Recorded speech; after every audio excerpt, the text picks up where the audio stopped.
Guys, I'm going to admit something. I have a little bit of a sports gambling problem.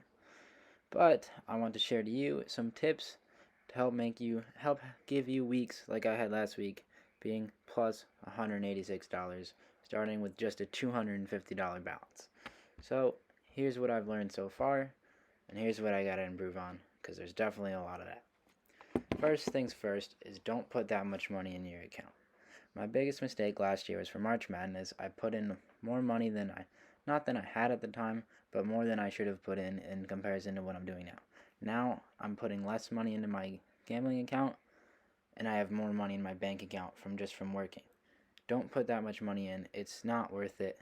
And don't try to make a ton of money. Gambling should never be something where you're trying to make a ton of money off of. It's just something. Treat it as something that's fun to do, make sports more enjoyable. That's how I do it, and ever since I've looked at it that way, I've been doing a lot better. Another thing is to make small bets. Don't place too many bets, and don't expect to win all the time. You gotta be okay with losing, but you gotta also expect to win. The goal is to win. And so also, this thing that I like to do is I don't want to bet on teams that I'm rooting for to lose. I caught myself in trouble this weekend. I bet on Alabama. They didn't cover the spread, but I had them money line, and I had too much money than I should have had on it. So I was sitting there, and I was just thinking to myself, man, I don't like Alabama, but I want the money. But I really would be okay with them losing. I was trying to justify losing. That's not something you want to do. I also did this in the Ohio State game. I thought they were going to cover the spread. They didn't, but I was like, oh, it's okay. They end up losing the game. I'm fine with them losing for the money that I bet on it. Another thing to do is don't bet on your favorite team. I have a problem with this because I love my favorite team so much, but it usually doesn't go well. So stick to not betting on your favorites. Don't bet against them either because then you're just putting yourself in conflict. Something I joke about a lot. I'll bet against my team this way. Either I win money or my team wins the game. Just don't do that. It's not a good idea. Just don't do it. Let's talk about some ways to make more money gambling. First thing that I like to do is you don't want to bet on too many games. You want to watch it. Because the way I do it is it's for entertainment. So if I bet on 7 games, I can't watch 7 games at once. If you bet, I like to keep it 3 or 4 games, and then I'll bet live. As things happen, place bets on teams. What I like to do is once the game's like pretty much over in the second quarter, you know how sometimes a team just jumps up 21-0, game's over in the second quarter. They'll sometimes leave you a nice money line. Maybe minus 400, you put $100 on it, and only win $1. But stuff like that, small wins, that's what you got to do.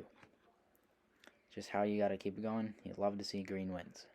A simple rule of thumb and trick that's been making me money this NFL season and so far as NBA season is one parlay, one spread, one money line.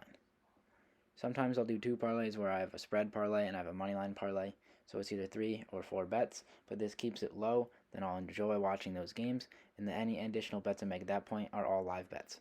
The live bets, like I said earlier, I'm not really expecting to win them. I'm not expecting to make much money off them. They're just, I think, they give you live odds. They update them a lot. You'll try to find something that you like, place a little bit of money on it, make something more. A good example of this was this weekend. I was watching Pitt Syracuse. Syracuse marched on the field, scored 7-0. I had no expectation of Syracuse winning the game. I knew they weren't gonna win the game. Pitt ended up winning by a huge margin. I took advantage of this. They dropped the line to Pitt minus 4.5. Put $50 on that. Ended up making double it. Made about $50 on it. Made 45, I think it was precisely. Pitt ended up winning 31-14. Game like that, you know Syracuse isn't going to win. Syracuse wasn't expected to win. You just got to be a fan and know that Pitt's a really good team. Kenny Pickett was a Heisman candidate. He's going to come through. He's going to win the game. So when you get a live odd like that, you got to take it. Those are the games you take advantage of. Mistake I made this weekend was the Alabama game. I put $280 on Alabama money line. Payout was only $20. So for a while there, I thought I was going to lose $280. Something like that, it's not a really good favorable bet. But, sometimes like that, they leave money lines out there where you can make a little bit of money on a game where the team's not going to win. Sometimes you'll get screwed over with a huge upset, as I almost did. But a lot of times that pays off. I did this in the Iowa basketball game the other day. I don't know who they're playing, but it was such a huge odds. I put $400 on it to win another $20. Stuff like that, it's risky because you don't want to lose all at once, but it adds up and it added up nicely. This week alone, I made $100 on Saturday, 50 on Thursday, 130 on Wednesday. My bad days were Friday and Sunday. On Friday I lost 25 and Sunday I lost 60. But again, like I told you, end of the week I was plus $180. That's just a little bit considering I was starting at 250. Overall, in about 4 weeks I was betting with this new money I deposited. I'm at around $600. So I've gone up $350 in the time I've been betting. I haven't been betting that long. Like I said, I did not too good in March Madness, and I didn't do too good last college football season. But this year I've been smarter, like with the rules of playing for. Only make 3 to 4 bets at a time. Then just look at live odds and find something you can capitalize on. Make sure that you're enjoying it. If you're not enjoying it, it's not worth it. It's not risking money if you don't watch it.